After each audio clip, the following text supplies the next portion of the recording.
ಒಂದು ಕಡೆ ಹಕ್ಕಿ ಜ್ವರದಿಂದ ಚಿಕನ್ ತಿನ್ನಬೇಕೋ ಬೇಡವೋ ಅನ್ನೋ ಟೆನ್ಷನ್, ಮತ್ತೊಂದು ಕಡೆ ನೀವು ತಿನ್ನುವಂತಹ ಬಟಾಣಿ ಮತ್ತು ಕಲ್ಲಂಗಡಿ ಎಷ್ಟು ಸೇಫ್ ಅನ್ನೋ ಪ್ರಶ್ನೆ. ರಾಸಾಯನಿಕಯುಕ್ತ ಕಲರ್ ಹಾಕಿ ಬಟಾಣಿ ಮತ್ತು ಕಲ್ಲಂಗಡಿ ಹಣ್ಣುಗಳಿಗೆ ಬಣ್ಣ ಬರಿಸಲಾಗುತ್ತೆ ಅನ್ನೋ ಆರೋಪ ಕೇಳಿಬಂದಿದೆ. ಇದು ಎಷ್ಟು ಅಪಾಯಕಾರಿ ಅಂದ್ರೆ TV9 ರಿಯಾಲಿಟಿ ಚೆಕ್ ಎಲ್ಲವನ್ನೂ ಬಟಾಬಯಲು ಮಾಡಿದೆ. ಪುಟ್ಟ ಮಕ್ಕಳಿಂದ ಹಿಡಿದು ಪ್ರತಿಯೊಬ್ಬರು ಇಷ್ಟಪಟ್ಟು ತಿನ್ನುವ ಹಸಿರು ಬಟಾಣಿ ಜನರ ಜೀವಕ್ಕೆ ಕುತ್ತು ತರ್ತಾ ಇದೆ. ಕಲ್ಲಂಗಡಿ ಹಣ್ಣಿಗೂ ಕೃತಕ ಬಣ್ಣ ಇಂಜೆಕ್ಟ್ ಮಾಡಲಾಗ್ತಾ ಇದೆ. ಈ ಬಗ್ಗೆ TV9 ನಿರಂತರ ರಿಯಾಲಿಟಿ ಚೆಕ್ ನಡೆಸ್ತಾ ಇದೆ.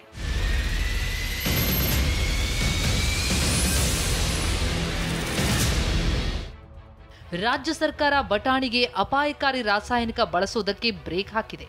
ಹೀಗಿದ್ರೂ ಬೆಂಗಳೂರಿನ ಕೆಲ ಬೀದಿಗಳಲ್ಲಿ ಕಲ್ಲರ್ ಬಟಾಣಿ ಮಾರಾಟ ಮಾಡ್ತಿರೋದು TV9 ರಿಯಾಲಿಟಿ ಚೆಕ್ನಲ್ಲಿ ಬಯಲಾಗಿದೆ. ಟ್ರೈನ್ಗಳಲ್ಲಿ ಹೋಗುವಾಗ, ಬಸ್ಗಳಲ್ಲಿ ಹೋಗುವ, ಬಸ್ ಸ್ಟ್ಯಾಂಡ್ಗಳಲ್ಲಿ ಹೋಗುವಾಗ ಸಾಮಾನ್ಯವಾಗಿ ಈ ಥರದ ಬಟಾಣಿಗಳನ್ನು, ಕರಿದ ಬಟಾಣಿಗಳನ್ನು ಮಾರ್ತಾರೆ. ಈ ಕರಿದ ಬಟಾಣಿಗೆ ಗ್ರೀನ್ ಕಲರನ್ನು ಹಾಕಿ ಮಾರ್ತಾರೆ. ಆದರೆ ಈ ಗ್ರೀನ್ ಕಲರ್ ಏನಿದೆ ಇದು ಕೆಮಿಕಲ್ ಅಪಾಯಕಾರಿಯಾಗಿರುತ್ತೆ, ಜೊತೆಗೆ ಕ್ಯಾನ್ಸರ್ಗೂ ಕೂಡ ಕಾರಕ ಅನ್ನೋಂಥ ಕಾರಣಕ್ಕಾಗಿ ಸರ್ಕಾರ ಈ ಕಳೆದ 2 ದಿವಸದಿಂದ ಆರೋಗ್ಯ ಸಚಿವರೇ ಇದಕ್ಕೆ ಬಣ್ಣವನ್ನು ಹಾಕೋದಕ್ಕೆ ನಿಷೇಧ ಕೂಡ ಹಾಕಿರುವಂಥದ್ದು.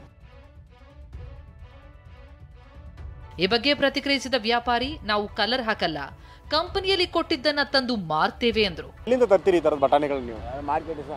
ಮಾರ್ಕೆಟಿಂದ ತರ್ತೀರಾ? ಇದಕ್ಕೇನು ಕಲರ್ನ ಹಾಕ್ತೀರಾ ನೀವು ಅಥವಾ ನೀವು ನಾನೇನು ಹಾಕಲ್ಲ, ಅವರೇ ಕಲರ್ ನಮಗೆ ಪಾಕೆಟ್ ಕೆಜಿ ಲೆಕ್ಕ ಕೊಡ್ತಾರೆ ಅಷ್ಟೇ. ಕೆಜಿ ಲೆಕ್ಕ ತಂದು ಹೊಟ್ಟೆ ಪಾಡಿ ಜೀವನ ನಡ್ಕೊಂಡು ಮಾಡ್ತಾ ಇದ್ದೀನಿ. ಬಟಾಣಿ ಅಷ್ಟೇ ಅಲ್ಲ, ಕಲ್ಲಂಗಡಿ ಹಣ್ಣಿಗೂ ಕೃತಕ ಬಣ್ಣ ಬಳಸಲಾಗ್ತಿದೆ ಎನ್ನುವ ಆರೋಪ ಕೇಳಿಬಂದಿತ್ತು.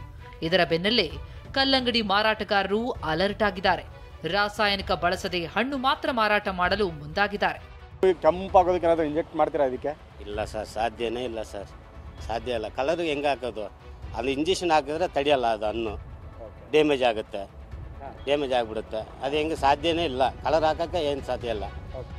ಟೇಸ್ಟಿಯಾಗಿರುತ್ತೆ ಅಂತ ಹಸಿರು ಬಟಾಣಿ ತಿನ್ನೋದು, ತಂಪು ಅಂತ ಹಿಂದೆ ಮುಂದೆ ನೋಡದೆ ಕಲ್ಲಂಗಡಿ ಹಣ್ಣು ತಿನ್ನೋದಕ್ಕೂ ಮುನ್ನ ಹುಷಾರಾಗಿರಿ.